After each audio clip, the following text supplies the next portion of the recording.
spécial parce qu'on va avoir des baptêmes.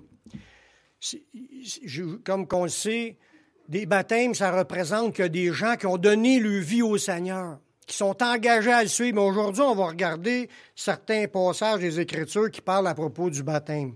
Mais au début comme cela, je vais vous poser une question. Le baptême, en l'an 2020, à quoi ça peut bien servir qu'on se fasse baptiser en l'an 2020? Pourquoi qu'au 20e siècle, il y aura du monde qui cherchera à se faire baptiser? Dans le contexte qu'on vit présentement, la majorité du monde ont balancé Dieu. Pourquoi qu'il y a des gens qui sont arrêtés à quelque part puis qui ont décidé de se faire baptiser? C'est la question. Pourquoi que ça arrive encore aujourd'hui? Y a-t-il encore des gens qui s'intéressent aux choses religieuses de voilà 2000 ans? C'est ça les questions. Parce que le monde, quand il nous regarde, pourquoi faire qu'on va à l'église? Pourquoi faire qu'on se fait baptiser? Pourquoi faire qu'on déciderait de suivre Dieu? Pour que quelqu'un s'intéresse à cela, mais il faudra qu'il ait trouvé une bonne raison de le faire. Est-ce qu'il y a encore aujourd'hui de bonnes raisons de suivre Dieu, de se faire baptiser, de s'engager devant lui, à le servir, à le suivre? Y a-t-il des bonnes raisons à l'an 2020 de le faire? C'est ça qu'il faut répondre, parce que les gens, ils se posent des questions, puis ils savent pas pourquoi qu'on est là, pourquoi qu'on fait cela. Mais ceux qui l'ont fait savent pourquoi qu'ils l'ont fait, ce choix-là, puis pourquoi ils sont là. Amen. La pratique du baptême, ça a commencé il y a 2000 ans. Ça n'existait pas avant, mais depuis ce temps-là, il y a 2000 ans, il y a du monde qui se font baptiser sur la planète. Puis c'est Jean-Baptiste qui a commencé ça. Jean-Baptiste, il a une révélation, puis il a été choisi par Dieu. Il était rempli du Saint-Esprit dès sa naissance. C'est un gars spécial, choisi par Dieu pour une mission spéciale, qui est écrit de lui dans l'Ancien Testament, qui annonçait que quelqu'un viendrait comme faire un job de bulldozer pour aplanir le terrain, pour laisser la place afin que Jésus vienne dans ce monde. Jean-Baptiste a commencé son ministère en baptisant les gens. Il commençait à dire à tout le monde de se faire baptiser. C'est de même qu'il a commencé son ministère. C'était une mission pour Dieu, mais c'est un préparatoire au grand mouvement de réveil qui a commencé depuis ce temps-là, à travers Jésus. Dans Luc chapitre 3, le verset 3, on va voir que Jean-Baptiste, sa mission, c'était quoi? Il alla dans tout le pays et les environs du Jourdain, prêchant le baptême de la repentance pour la rémission des péchés. C'est que Jean-Baptiste, il est parti en baptisant les gens, puis c'était le baptême de repentance. C'est un baptême pour amener les gens à se repentir face à Dieu. Pour ceux qui ne savent pas ce que ça veut dire, se repentir, ça veut dire se détourner, changer de direction. Autant qu'avant qu'on connaisse le Seigneur, on marchait dans nos idées, dans nos pensées. On marche dans ce monde en faisant notre propre volonté. Puis là, on marche dans désobéissance à Dieu. Puis là, on est tout croche. On est dans le péché par-dessus la tête. On fait tout ce qui nous passe par la tête. Puis là, quand tu as un appel à te repentir, c'est que tu as un appel à changer de direction. Un appel à dire, là, avant, je vivais selon mes idées, à cette heure, je change de vie, je veux suivre comme Dieu me le demande. Je veux marcher dans les voies de Dieu. Mais ce détour-là, ça s'appelle de la repentance. C'est de faire un 180 degrés. Tu reviens de bord, puis là, tu ne veux plus marcher dans tes idées, puis dans tes convoitises, puis dans tes péchés. Là, tu veux marcher dans l'obéissance au Seigneur. Fait que Jean-Baptiste, il appelait les gens à se faire baptiser. Puis là, soyez baptisés, repentez-vous, le royaume de Dieu est proche. Repentez-vous, ça veut dire changez de vie, changez de direction, tournez-vous vers Dieu, acceptez Dieu dans votre vie, soyez pardonnés de vos péchés, parce que le but du baptême de la repentance, ça le dit dans ce verset-là. Il prêchait le baptême de repentance pour la rémission des péchés. Qu'est-ce que ça veut dire, la rémission des péchés? C'est que Dieu, il proposa aux gens de leur remettre leur dette. La dette de péché, qu'elle soit effacée. Le mot rémission, c'est libérer de l'esclavage ou de l'emprisonnement, mais une rémission, c'est aussi oublier ou pardonner des péchés, comme s'il n'aurait jamais été existé. Si tu passes devant le juge, puis le juge, il te remet ta dette, là, c'est qu'il ne te donne aucune sentence. Tu es libre. C'est comme tu n'as plus à payer pour cette dette-là, est effacée cette dette-là, c'est fini. Tu n'auras pas de problème sur cette dette-là que quand tu passes en cours. Mais devant Dieu, c'est la même affaire. Jean-Baptiste est envoyé, il disait en prêchant, de se repentir, puis tous les gens qui se détournaient de leur mauvaise vie, puis qui se faisaient baptiser, étaient pardonnés de leurs péchés. Puis Jean-Baptiste, dans son message, il ajoutait, il va venir quelqu'un après moi, qui est plus grand que moi, puis lui, ça va être lui qui va baptiser du Saint-Esprit et de feu. C'est lui qui va vous sauver. C'est lui, l'agneau de Dieu, qui va enlever le péché du monde. Fait que la repentance, c'était pour préparer les gens à se tourner vers Dieu puis attendre le Messie. Ils mettaient leur foi dans le Messie qui était à venir. Puis c'était ça le but de la repentance. Des gens de tout ce territoire-là se tournaient à la prédication de Jean-Baptiste, se tournaient vers Dieu pour accepter Dieu dans leur vie puis croire au Messie qui s'en venait. Amen. Les gens, dans ce temps-là, ils ont compris le message. Ils ont réalisé qu'est-ce qui se passait. Il y en a une multitude qui s'est tournée vers le Seigneur pour se repentir, pour demander pardon au Seigneur. Ils avaient compris quelque chose dans le message de Jean-Baptiste. Tous ces gens-là, ils ont compris que c'était nécessaire de s'engager à suivre Dieu si tu veux être pardonné. Parce que si tu continues à vivre dans ta vie de péché, puis tu demandes pardon à Dieu, ça ne marche pas, là. Tu es encore dans tes péchés le lendemain, puis le surlendemain. C'est qu'il faut que tu sois décidé à vouloir changer de vie. Tu te repens. Ça veut dire que tu te détournes, puis là, tu dis, Seigneur, à partir d'aujourd'hui, je crois que tu me donnes ton pardon, puis là, maintenant, je veux croire en ton Messie, puis marcher avec le Messie, qui est Jésus. Les gens avaient compris, quand quelqu'un répond à cet appel-là, quand tu arrives et tu dis « Oui, je veux me repentir, je veux changer de vie », tu viens de comprendre quelque chose. C'est qu'on est tous des pécheurs. Parce que si tu n'as pas compris que tu es un pécheur, tu ne comprends pas pourquoi il faudra que tu te tournes vers Dieu. Tu vas continuer à en faire des péchés, tu ne comprends même pas que tu continues à faire des péchés. Pire que ça, tu vas faire des péchés, puis tu vas te ramasser en enfer à la fin, puis tu n'auras même pas compris pourquoi tu es rendu là. Mais le départ de cela, c'est qu'il faut réaliser qu'on est tous des pécheurs. La Bible, elle dit, dans Romains 3,10, ça nous le dit, selon ce qui est écrit, il n'y a point de juste, pas même un seul. Tout le monde sont dans le péché présentement. Tout le monde a fait des péchés, puis nos péchés nous empêchent d'entrer au ciel, dans la vie éternelle. C'est ça qui est le point. Fait que quelqu'un qui décide de se repentir, c'est parce qu'il a réalisé qu'il était pécheur. Il ne voulait pas se ramasser à être jugé par Dieu. Il veut changer de vie pour faire la paix avec Dieu.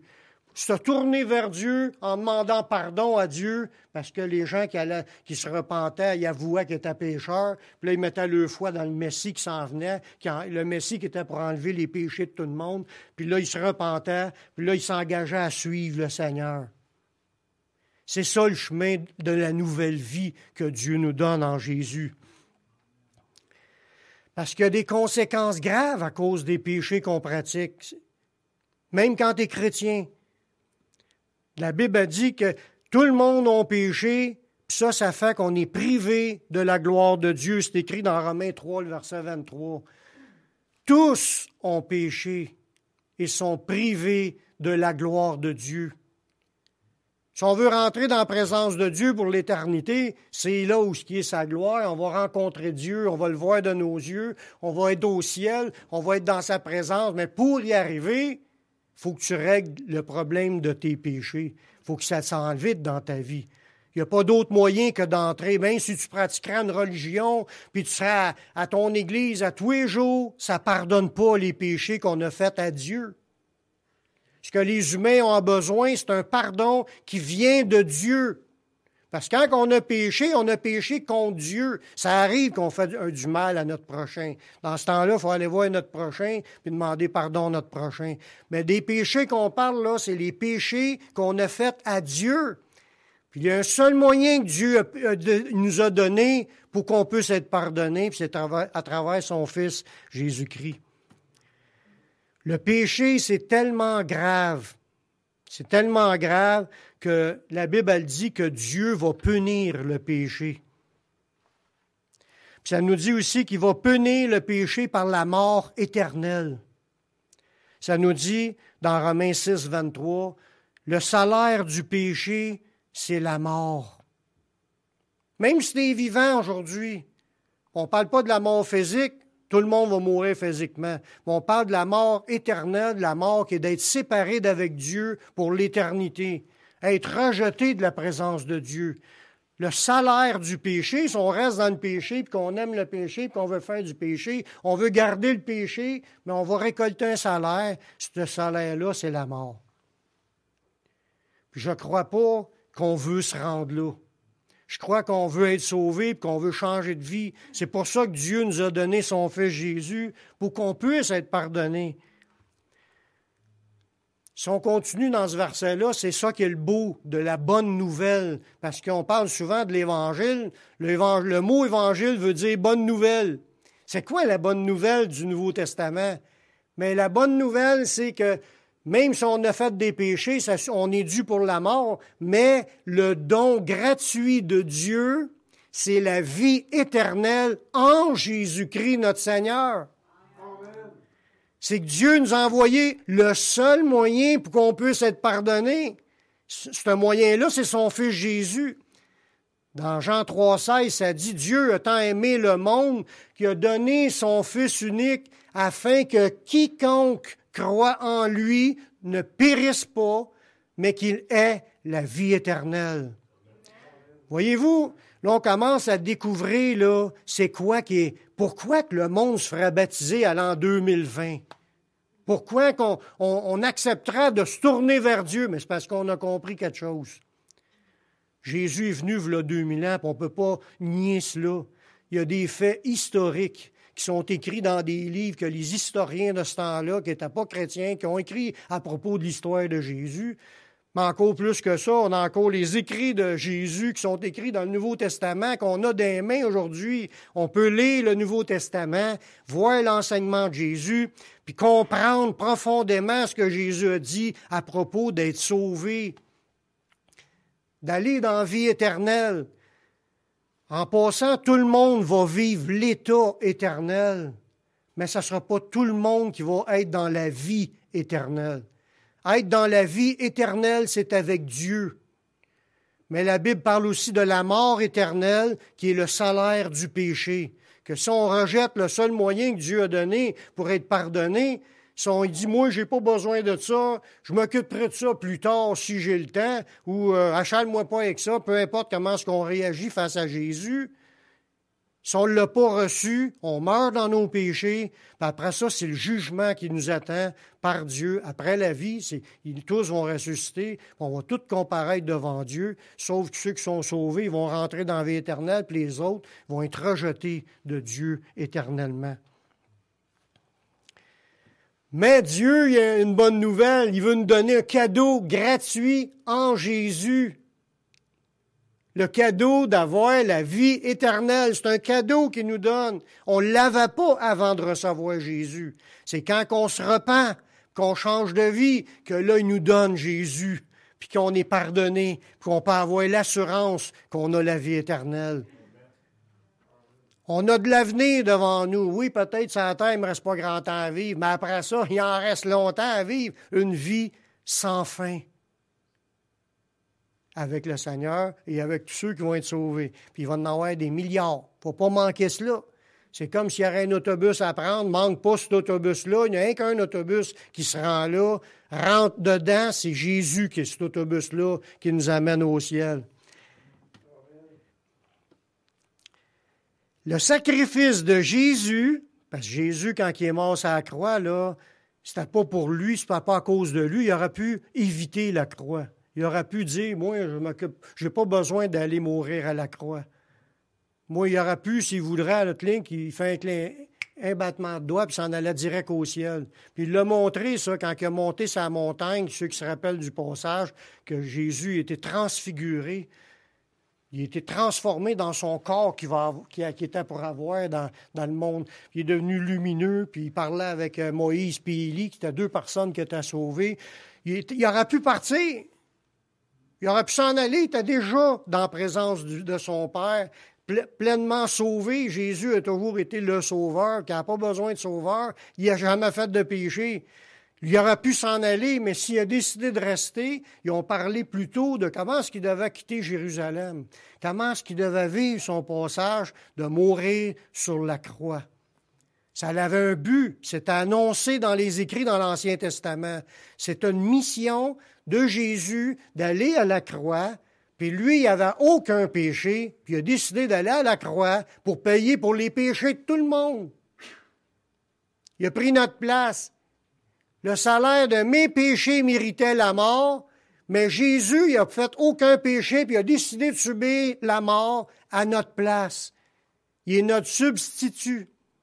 Si on veut, on peut aujourd'hui réaliser qu'il est mort pour moi. J'ai fait beaucoup de péchés, je ne peux pas rentrer au ciel, mais à cause qu'il est mort pour moi, j'accepte qu'il devienne mon sauveur. Je vais être lavé de mes péchés. Il va me pardonner. Il va me donner son Saint-Esprit, puis il va me donner la vie éternelle. Wow! Tout à cause de ce que Jésus a fait à la croix. Il n'y a pas d'autre moyen que celui-là pour être sauvé. Dans Acte 4.12, ça nous dit qu'il y a juste le sacrifice de Jésus qui peut nous sauver. Ça dit, il y a de salut en aucun autre. Il n'y a pas d'autre manière d'être sauvé. Il y a du salut en aucun autre. Il n'y a aucun autre nom qui a été donné parmi les hommes par lequel nous devions être sauvés. Il n'y a que le nom de Jésus-Christ en français, mais son vrai nom, c'était Yeshua, le Messie. Yeshua, Yamashia. C'est lui le Sauveur. C'est lui qui a payé. Il n'y a pas d'autre nom que son nom. Il ne parle pas d'une religion, là. Il parle d'un nom qui sauve. C'est le nom du Messie qui sauve. Puis c'est quand tu reçois Jésus dans ta vie que tu deviens sauvé. Amen. Les religions, ça ne sert à rien, c'est les hommes qui ont fait des religions. Même ici, on ne se réunit pas pour faire une religion. Oui, on a un mode de vie à suivre, parce que quand tu es chrétien, tu as le mode de vie de Jésus à suivre. Tu as les enseignements de Jésus. Tu marches sous la loi de Christ. Mais ce n'est pas pour pratiquer une religion, c'est pour développer notre relation avec lui, pour t'approcher de lui, le louer, l'adorer, le glorifier, le servir, pour apprendre à le connaître. Le but de les réunions, c'est cela. Mais ce n'est pas parce qu'on vient à l'Église qu'on va être sauvé. C'est Jésus qui sauve. On vient à l'Église pour glorifier Dieu qu'on est déjà sauvé. Amen. C'est pour ça qu'on est là. Rendre un culte à Dieu. Prendre du temps dans notre vie, c'est toute notre routine, aller à l'Église pour aller rencontrer Dieu puis le célébrer avec les frères dans la grande assemblée. C'est ça qui est le but. Qu'est-ce que ça donne aujourd'hui à celui qui se fait baptiser? On en a parlé un peu. Ça nous dit dans Matthieu 5.5 que les gens dans ce temps-là qui croyaient en Dieu, ils voulaient changer de vie pour être sauvés. C'est ça qui est le but. Les habitants de Jérusalem, de toute la Judée, de tout le pays des environs du Jourdain, se rendaient auprès de lui, en parlant de Jésus, et confessant leurs péchés. Ils se faisaient baptiser par lui dans le fleuve du Jourdain. Ça a commencé avec Jean-Baptiste, puis après ça, Jésus il a baptisé avec ses disciples. Le baptême a commencé dans ce temps-là. Les gens, au verset 6, ça dit, ils confessaient leurs péchés, puis ils se faisaient baptiser. Il faut que tu sois prête à l'avouer que tu es pécheur. Parce que sinon, si tu dis, moi, j'en ai pas fait de péché, mais tu es en train de dire que Jésus, c'est un menteur, puis Jésus, lui, ce qu'il a fait, ça ne sert à rien. Jésus est venu pour la raison parce qu'on était des pécheurs. Puis comme qu'on a vu tantôt, il n'y a point de juste, Pas même un seul. Puis c'est écrit aussi que tous ont péché. Fait qu'on est inclus là-dedans. Puis si on est prêt à l'avouer, on est prêt à se faire baptiser. Les gens confessaient leurs péchés puis se faisaient baptiser pour être pardonnés. Depuis le temps de Jésus, il y a des millions de personnes qui ont été baptisées, qui ont pratiqué le baptême pour s'engager à suivre Jésus. Des millions. Il y en a présentement 5 à 600 millions présentement qui vivent. Mais là, on parle depuis le début de Jésus, il y en a des milliards qui ont accepté Jésus. On ne sait pas combien, mais il va en avoir du monde sauvé l'autre bord. Mais le pire de l'histoire, c'est qu'il va y avoir encore plus de monde que cela qui ne le seront pas sauvés. Parce qu'ils n'ont pas connu Jésus. Ils n'ont pas accepté Jésus pour être pardonnés. Peu importe la nationalité, peu importe la religion, si tu ne suis pas Jésus, il n'y a aucun autre nom qui a été donné pour qu'on puisse être sauvé. Maintenant, quelles sont des promesses rattachées à la foi en Jésus? On en a parlé un peu tantôt, mais on va regarder certains passages qui nous confirment ce qu'on a dit. Qu'il y a des promesses que Jésus donne à celui qui s'engage à le suivre. Marc 16, 16. Ça nous dit, « Celui qui croira et qui sera baptisé sera sauvé. Mais celui qui ne croira pas sera condamné. » Là, on parle de la Bible, on parle de la parole de Dieu. C'est pas moi qui ai écrit ces versets-là. Là. C'était écrit par ceux qui ont vu Jésus, qui ont entendu Jésus. C'est les apôtres qui ont écrit la Bible, le Nouveau Testament. C'est des témoins oculaires. Ils ont pris ce qu'ils ont entendu de Jésus. C'est Jésus qui a dit cette phrase-là. Ils l'ont écrit pour qu'on l'ait aujourd'hui. Que si on croit en Jésus, si on croit qu'il est mort sur la croix pour pardonner nos péchés, puis qu'on s'engage à suivre Jésus, on se fait baptiser, on s'engage à le suivre, mais il dit, on va être sauvé. Mais celui qui ne croit pas sera condamné. Pourquoi? Parce qu'on est dans nos péchés. Nos péchés sont encore sur nous. On est encore tout sale devant Dieu, puis notre âme qui est souillée par nos péchés, mais on ne peut pas rentrer dans la présence du Dieu saint.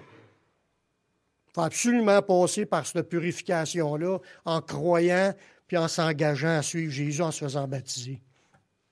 L'apôtre Pierre, lui, quand il a prêché à la foule, là, au début, là, quand Jésus il a parlé à ses disciples, puis là, pendant 40 jours, après sa mort, il parlait avec ses disciples. Puis là, Jésus a monté au ciel. Puis après ça, les disciples, ils ont prié pendant 10 jours de temps pour être baptisés du Saint-Esprit. Quand ils ont reçu le baptême du Saint-Esprit, Pierre sort dehors pour aller prêcher. Il y avait une foule dehors parce que c'était une fête à Jérusalem. Puis il y avait plein de monde de Juifs qui venaient à la fête de la Pentecôte à Jérusalem. Puis c'était des Juifs qui venaient de tous les pays autour. Puis ils venaient à la grande fête parce que c'était une grande fête à la Pentecôte. Puis Pierre est sorti sur le perron, puis il était sur un 2e étage, puis il a commencé à prêcher à la foule. Puis la foule était touchée d'entendre les paroles que Pierre disait. Puis ils ont tous compris le message qu'il fallait qu'ils s'engagent à suivre, mais sauf qu'ils ne savaient pas quoi faire. Puis là, ils ont demandé à Pierre, qu'est-ce qu'on va faire? Pierre leur a dit, comment faire pour être sauvé? Il dit, repentez-vous. C'est ça que je vous ai dit tantôt, là. La repentance, c'est de décider de changer de vie. C'est de lâcher de vivre dans le péché, puis de dire, je ne veux plus vivre ma vie de péché, maintenant je vais obéir au Seigneur. C'est ça la repentance, c'est de se revirer. Fait que Pierre leur a dit, repentez-vous et que chacun de vous soit baptisé au nom de Jésus-Christ pour le pardon de vos péchés. Ça veut dire que quand tu dis, je veux suivre Jésus, mais automatiquement, tu t'engages à te faire baptiser. C'est comme si le baptême, c'est ton premier pas d'obéissance au Seigneur. Pour démontrer au Seigneur que tu veux le suivre, tu te fais baptiser. Tu veux changer de vie? C'est bien beau de dire, Seigneur, je veux changer de vie, mais je ne veux pas faire ce que tu me demandes. Mais là, on ne montre pas qu'on veut changer de vie, on montre qu'on est encore pareil comme avant. Mais tu veux être sauvé? Il dit, repens-toi, ça veut dire détourne-toi, puis sois baptisé au nom de Jésus. Qu'est-ce que ça te donne si tu le fais? Pour le pardon de vos péchés. Ça veut dire que même si tu étais le plus pire pécheur de la planète, Même Hitler, s'il serait repenti, il a tué du monde, lui. Même Hitler, s'il serait repenti puis serait engagé à suivre Jésus, aurait été pardonné de tous ses péchés. Si lui aurait pu être sauvé, l'apôtre Paul, c'était un tueur de chrétiens. Il a été sauvé. Il y en a d'autres qui ont fait toutes sortes de péchés avant d'être sauvés. C'est sûr, des fois, on se dit, moi, je pense que je suis un trop grand pécheur pour que Dieu me pardonne. Faut pas que tu crois cette menterie-là, c'est une menterie. Le fait, la réalité, c'est que peu importe le péché que tu as fait, tu peux être pardonné aujourd'hui. Il y a juste un péché que Dieu ne pardonnera pas. C'est quand il va arriver le système de la marque de la bête. Il y en a un autre si tu as blasphémé Dieu. Mais ça, on n'est pas dans ces catégories-là. On n'a pas blasphémé Dieu, puis on n'a pas reçu la marque de la bête. Ça veut dire, peu importe si tu arrêtes un meurtrier, un adultère, un voleur, un menteur, que tu n'honores pas ton père et ta mère, puis que tu convoites le stock de ton voisin, puis tu marches dans le péché par-dessus la tête. Si tu te repens, aujourd'hui, tu peux être pardonné de tous tes péchés. C'est pas une bonne nouvelle, ça? Puis ça, les chrétiens, il faut s'en rappeler que si tu confesses tes péchés au Seigneur, tu es pardonné. Tu n'as pas besoin de marcher d'une culpabilité. Tu sais que tu es pécheur, tu l'avoues ton péché, puis il te pardonne. Si tu confesses ta faute, Dieu te pardonne. Parce que Dieu, il est bon. Mais il ne passe pas à travers en changeant d'autres manières. Si tu, mettons, dis, mais moi, je vais essayer d'être sauvé à ma manière, puis d'être pardonné à ma manière. Moi, je connais quelqu'un qui m'avait dit, moi, le matin, j'arrive devant mon lavabo, je me lave les mains, puis j'ai lavé tous mes péchés. C'est pas écrit dans la Bible, ça, là. Mais c'est vrai qu'il y en a qui croient n'importe quoi pour être pardonnés. Ils s'inventent des idées, puis ils pensent que Dieu va les accepter. C'est pas à Dieu d'accepter nos idées, c'est à nous d'accepter les idées à Dieu. Il faut faire ce qu'il a déjà dit, qui est écrit dans sa parole. Il faut suivre sa parole jusqu'à la fin. Amen. Il nous a dit, repentez-vous, soyez baptisés dans le nom de Jésus pour le pardon de vos péchés et vous recevrez le don du Saint-Esprit. Il appelle ça un don parce que c'est un cadeau. Tu ne peux pas mériter le Saint-Esprit. Tu ne peux pas le forcer à rentrer dans ta vie. Le Saint-Esprit, c'est Dieu. Quand on parle de Dieu, là, si tu dis Dieu le Père, si tu dis Jésus ou si tu dis Saint-Esprit, tu t'adresses à Dieu. C'est Dieu. Fait qu'il dit, si tu te repens, puis tu t'engages à suivre Jésus, il te pardonne, puis en plus, Dieu va venir entrer dans ta vie.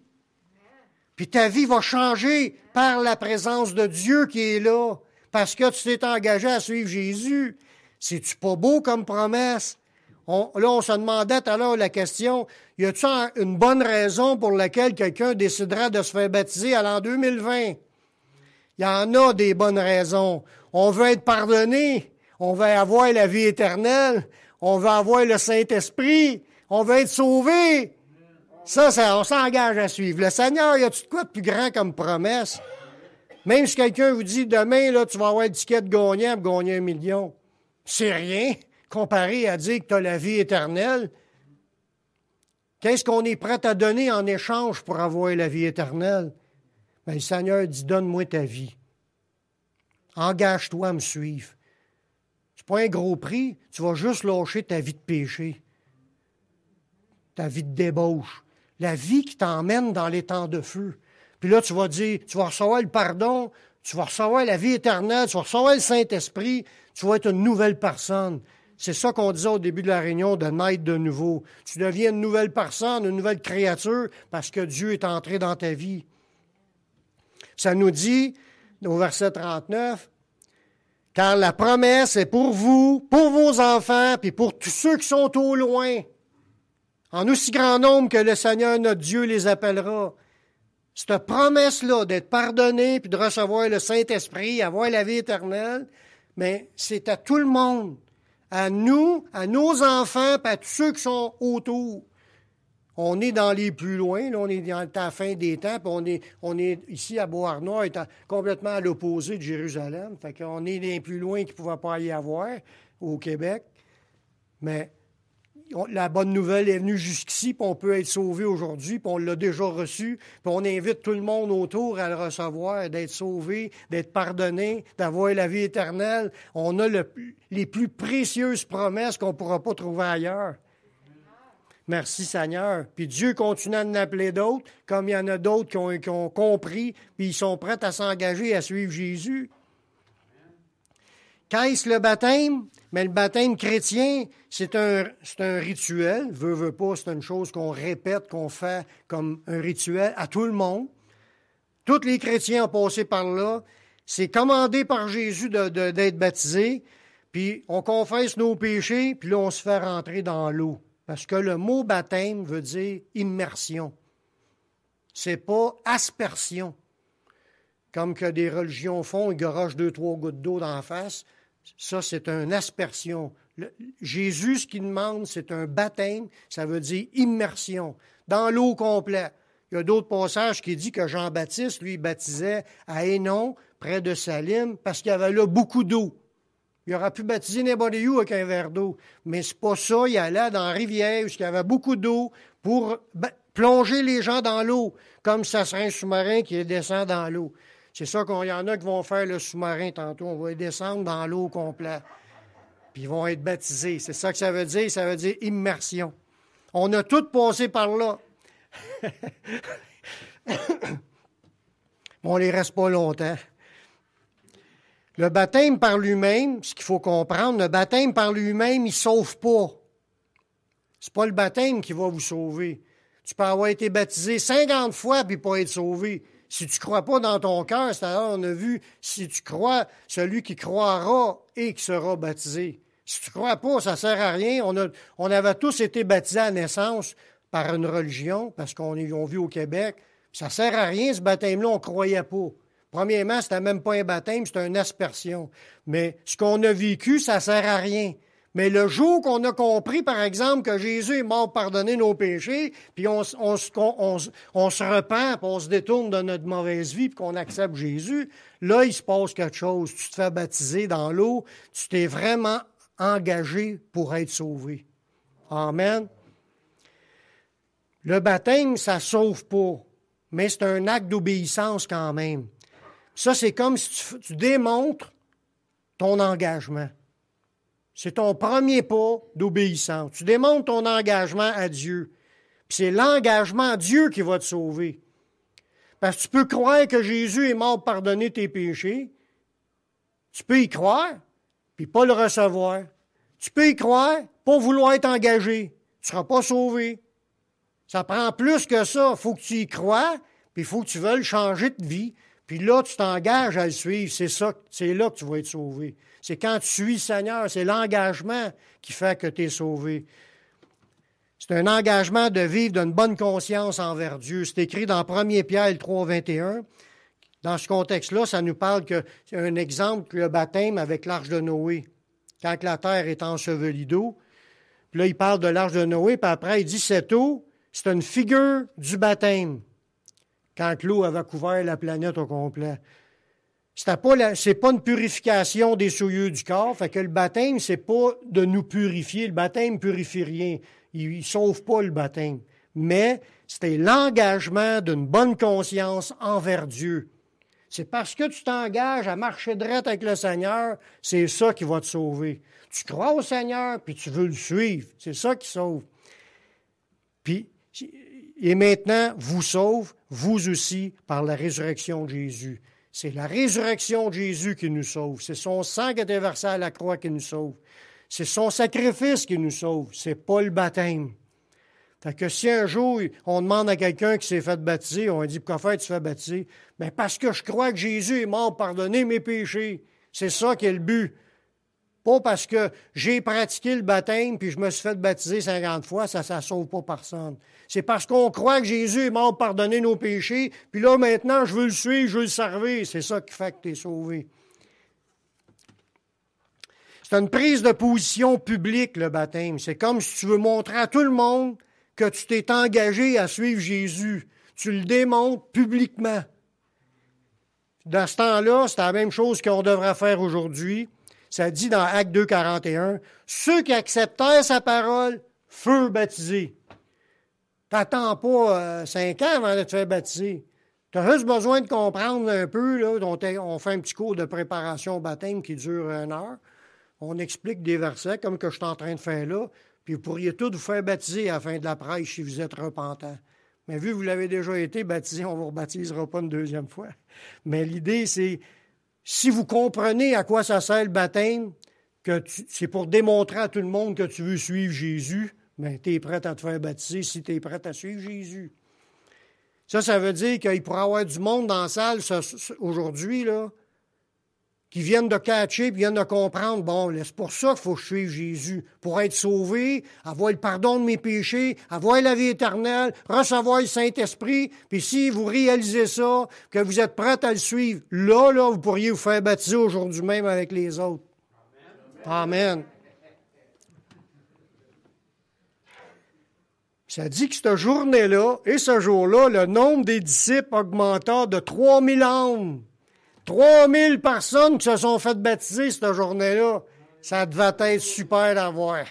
Tout en ligne, là, un par un, au nom du Père, du Fils et du Saint-Esprit. Ils sont tous baptisés. Ils devaient avoir mal dans l'épaule à la fin, mais...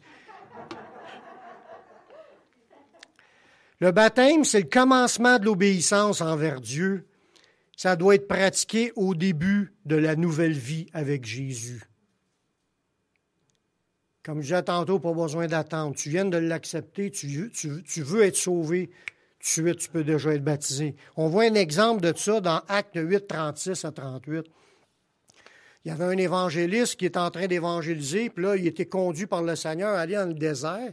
Puis pendant qu'il était dans le désert, il a rencontré un surintendant, le surintendant de la reine d'Éthiopie, qui était là dans le désert avec sa troupe.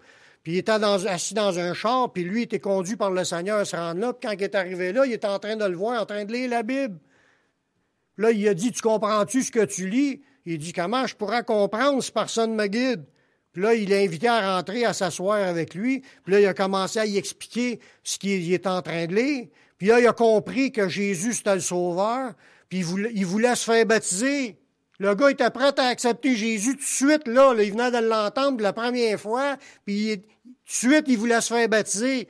Puis ça dit, comme ils continuaient, ils rencontrèrent de l'eau. Puis l'eunuque dit, parce que c'est un eunuque, le gars, « Voici de l'eau. Qu'ai-je qui empêche que je sois baptisé? » Qu'est-ce qui empêche quelqu'un d'être baptisé? Mais Philippe, qui était l'évangéliste, il a dit, « Si tu crois de tout ton cœur, cela y est possible. » L'eunuque, il répondit, « Je crois que Jésus-Christ est le Fils de Dieu. » Il croyait, il était prêt. Ça dit, il fit arrêter le char. Philippe et l'eunuque descendirent tous deux dans l'eau, puis Philippe baptisa l'eunuque. Tout de suite, quand tu es prête, tu sais, tu comprends, tu es prête. Vous pourriez décider aujourd'hui même de vous faire baptiser si vous êtes prête à suivre Jésus. Si vous croyez qu'il est mort pour pardonner vos péchés, vous êtes des candidats à devenir disciples du Seigneur. Le baptême, c'est un symbole qui démontre ce qui s'est produit dans votre vie par l'action du Saint-Esprit. Parce que quand tu confesses à Dieu, « Seigneur, je suis un homme pécheur, pardonne-moi », puis là, tu dis ta prière, puis je crois que Jésus est mort sur la croix pour pardonner mes péchés, puis je m'engage à te suivre. Quand tu fais une prière comme ça, là, le Seigneur t'entend, à partir de ce moment-là, tu es pardonné. La Bible a dit que quand tu t'engages à suivre Jésus, là, l'ancien Daniel Poulain, là, avant qu'il se repente, là, l'ancien Daniel Poulain qui avait une montagne de péché, l'ancien Daniel Poulain, la Bible a dit, il y a comme un exemple avec la vie, la mort de Jésus et sa résurrection. Jésus, il était mort pendant 3 jours, puis après ça, il est sorti du tombeau le 3e jour, ressuscité. Mais il y a un peu le même exemple pour quelqu'un qui est pardonné de ses péchés. C'est comme l'ancien Daniel Poulain, il était enseveli avec Jésus. Il est mort avec Jésus, il est enseveli, enterré. On n'en parle plus de l'ancien Daniel Poulain. Il est mort. Là, il y a une nouvelle vie qui commence, le nouveau Daniel Poulain. Toutes choses sont devenues nouvelles. T'es en Jésus. T'es en Jésus, il y a une nouvelle vie qui commence. C'est comme si je vienne de naître de nouveau. Je viens de naître une deuxième fois. Je suis un nouveau Daniel Poulain, mais avec la présence de Dieu dans ma vie.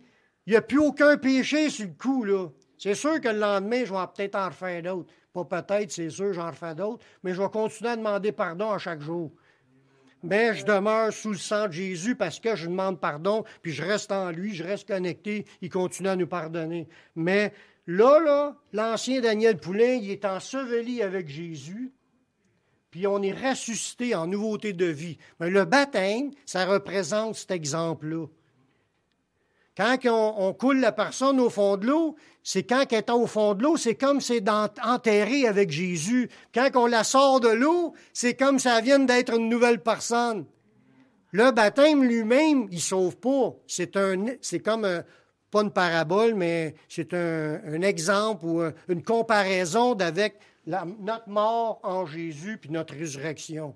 C'est un symbole, le baptême. On démontre à tout le monde ce qui s'est passé dans notre vie en se faisant baptiser.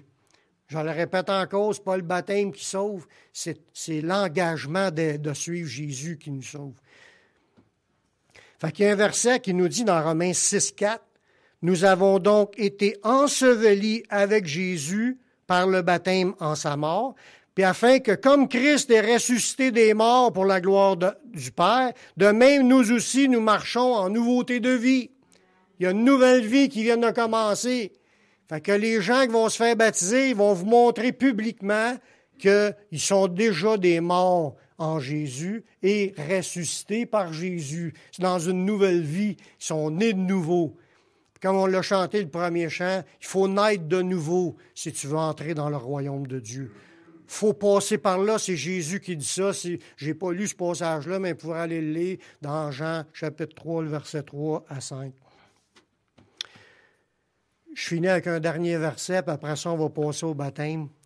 Mais écoutez bien cette partie-là. C'est ça qui est important pour tout le monde.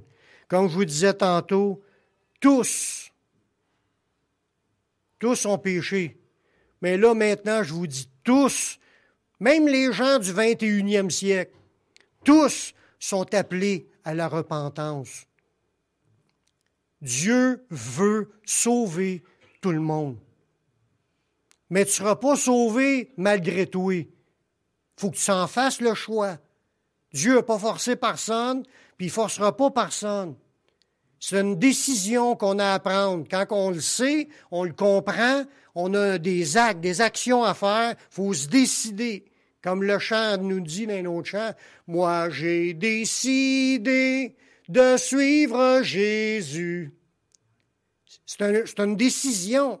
Tu dois accepter Jésus dans ta vie pour qu'il te pardonne, qu'il te donne le Saint-Esprit, qu'il te donne la vie éternelle, pour qu'il marche avec toi dans cette vie, dans ta nouvelle vie. Mais il appelle tout le monde à la repentance, même les gens 2000 ans plus tard. Pourquoi? Parce que c'est encore le temps d'être sauvé. Dans pas long, mais que Jésus revienne, il va être trop tard. On est encore dans le temps de la grâce présentement. On est à l'an de grâce 2020. C'est encore le temps aujourd'hui d'accepter Jésus comme notre sauveur personnel. Dans Acte 17, les versets 30 et 31, ça nous dit « Dieu, sans tenir compte des temps d'ignorance, annonce maintenant à tous les hommes, en tout lieu, qu'ils aient à se repentir. » Dieu annonce maintenant à tous les hommes, en tout lieu, qu'ils aient à se repentir. Dieu s'attend à ce que tout le monde se repente. Parce qu'il a fixé un jour où il jugera le monde selon la justice par l'homme qui l'a désigné, ce qui en a donné une preuve certaine en le ressuscitant des morts. Jésus a été désigné par Dieu pour qu'un jour il juge le monde. Puis il y a un jour fixé que ça va arriver où il va juger le monde. En attendant, il nous offre à tout le monde, à tous les hommes, en tout lieu, à nous repentir. Ce n'est pas des farces. Même si tu es un chrétien, que ça fait 40 ans que tu es chrétien, puis si tu vis dans le péché, tu es encore appelé à te repentir. Tout le monde doit se repentir. Tous, c'est tous. Tous, ça veut dire tout le monde. Quiconque, n'importe qui. Tout le monde doit toujours être dans la repentance. puis de croire qu'on se détourne tout le temps du mal pour vouloir suivre Jésus. C'est ça la repentance. C'est ça que Dieu s'attend. Fait que je fais quand même un appel, s'il y en aura parmi nous qui veulent accepter Jésus comme leur sauveur personnel, qui voudraient dire, moi, à partir d'aujourd'hui, je vais arrêter de pécher devant Dieu, je veux obéir à Dieu, je veux suivre Dieu, je vais être sauvé, je vais être pardonné de mes péchés, je vais avoir la vie éternelle. Si on est dans cet état-là et qu'on veut être sauvé, bien, je vais faire une prière avec vous, tous ensemble, puis je vous demanderai de faire cette prière-là pour recevoir Jésus dans votre vie, pour qu'il vous pardonne et qu'il vous donne la vie éternelle. Faites cette prière avec moi. Père, je reconnais que je suis un pécheur, que je suis perdu, mais je sais que Jésus-Christ, il est mort sur la croix. Il a versé son sang pour que je puisse être pardonné. J'accepte Jésus comme mon sauveur, comme mon Seigneur. Prends ma vie, je la donne. Je veux te suivre, te servir tous les jours de ma vie. Et donne-moi ton Saint-Esprit pour qu'il me conduise dans la voie de la vie éternelle. Amen. Amen. Si vous avez fait cette prière-là, c'est pas devant... Oui, si vous êtes devant moi, mais je vous regarde pas. C'est pas à moi que vous avez fait cette prière-là, c'est à Dieu. Dieu vous a vu. Puis Dieu tient compte de votre engagement, puis il vous a pardonné de vos péchés. Marchez avec le Seigneur. Servez le Seigneur. Suivez le Seigneur jusqu'à la fin de votre vie. Être prêt à aller jusqu'au bout pour suivre Jésus. Lâchez pas le chemin du Seigneur. C'est la seule voie qui nous mène dans la vie éternelle.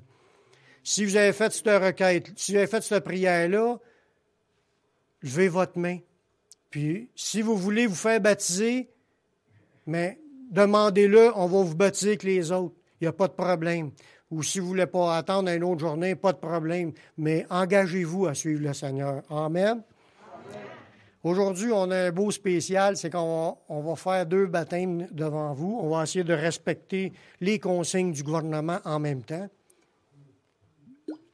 C'est pour ça que quand je vais aller faire les baptêmes, ceux qui vont être à côté pour tenir les pieds dans l'eau, c'est du monde qui sont déjà parents dans la famille, proches, qui vont pour tenir les pieds dans le fond de l'eau. Puis moi, je vais y aller, je vais emporter mon masque, on suit les recommandations, ça ne l'empêche pas d'être baptisé. Puis, je vais demander à Valérie de s'avancer. Donc, comme je disais, du plus loin que je me souviens, je sais que je croyais en Dieu, que j'ai toujours cru en Jésus, mais que je ne le suivais pas pour des raisons que j'ignore. J'étais rebelle, je n'étais pas rendue là. Dans les dernières années, j'ai vécu des choses qui m'ont amenée à y réfléchir un petit peu plus. Je priais un peu plus. J'ai l'impression qu'il a répondu à mes prières. C'est pour ça que j'avais l'impression qu'à toutes les fois que je faisais quelque chose de mal, que je commettais des péchés, il me le montrait, il me le faisait sentir, en me faisant sentir probablement honteuse ou coupable. J'ai envie maintenant de lui remettre ma vie. Il m'a appelée de différentes façons. Ce qui m'a réveillée, c'est qu'il m'a appelée par le nom d'une sœur, dans le fond, qui m'a traduit un message qui m'a touchée profondément, puis qui m'a réveillée, puis m'a dit, dans le fond, c'est lui que je veux suivre, je veux lui donner ma vie. J'ai pas envie de souffrir plus que ça. Je veux la vie éternelle, c'est important pour moi. Puis le baptême, pour moi, ben, c'est vraiment, comme Daniel il l'a dit, de laisser l'ancienne Valérie derrière moi, d'enlever la honte puis la culpabilité que maintenant est hyper présente en moi depuis que je veux lui donner ma vie. Je veux l'oublier, cette personne-là. Je veux que ce soit du passé puis naître de nouveau pour être une nouvelle personne, une meilleure personne à ses yeux, à lui. Voilà. Là,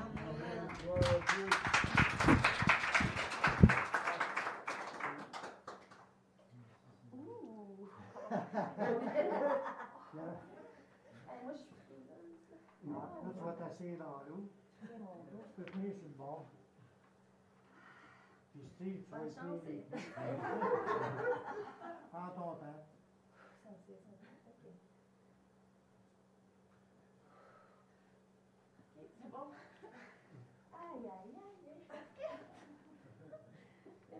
quand ça va être le temps, tu vas tenir comme ça, comme ça.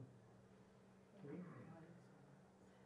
Valérie, c'est ta confession de foi, puis sur l'ordre de Jésus-Christ, je te baptise au nom du Père, du Fils et du Saint-Esprit.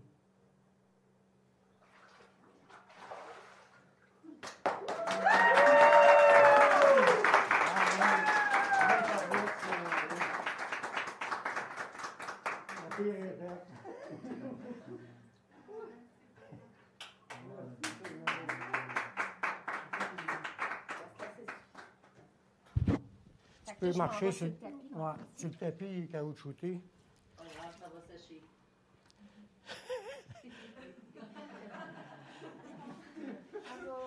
On a un autre qui veut se faire baptiser, Mario.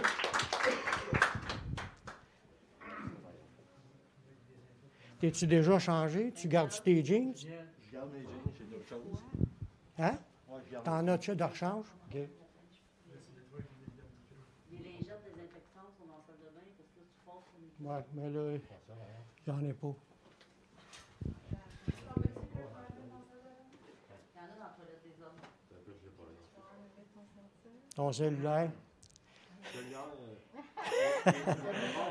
Ça vient de coûter 600$ dans le shop.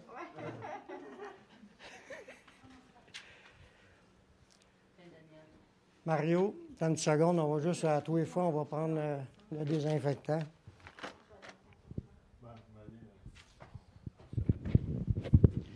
Des fois, on trouve l'eau froide. J'ai déjà vu des baptêmes dans un trou dans la glace. Là, ça devait être à 32. ça va faire mal. Mario, pourquoi tu veux te faire baptiser? Tiens ton micro ici. Pourquoi je veux me faire baptiser? Pour renforcer ma foi. J'ai besoin de faire le plein d'amour. Pour les péchés, j'en ai beaucoup, mais depuis 9 ans, j'ai pas de péché d'ordre sexuel. Parce que l'abstinence, ça fait quasiment 10 ans déjà que je maintiens. Mais je fais des péchés comme tout le monde. Et c'est pour faire pardonner tous les péchés faits dans ma vie. Surtout me faire renforcer ma foi en Dieu. C'est à peu près ça. Est-ce que tu crois que Jésus est mort pour pardonner tes péchés? Oui, oui, ça je crois. Je crois, je doute pas du tout. Amen.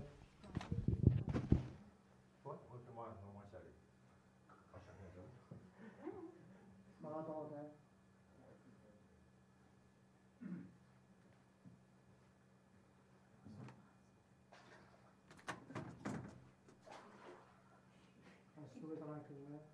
Ouais, comme ça.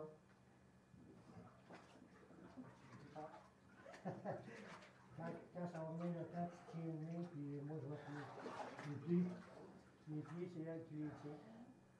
Mario, c'est ta déclaration de foi sur l'ordre de Jésus-Christ. Je te baptise au nom du Père, du Fils et du Saint-Esprit.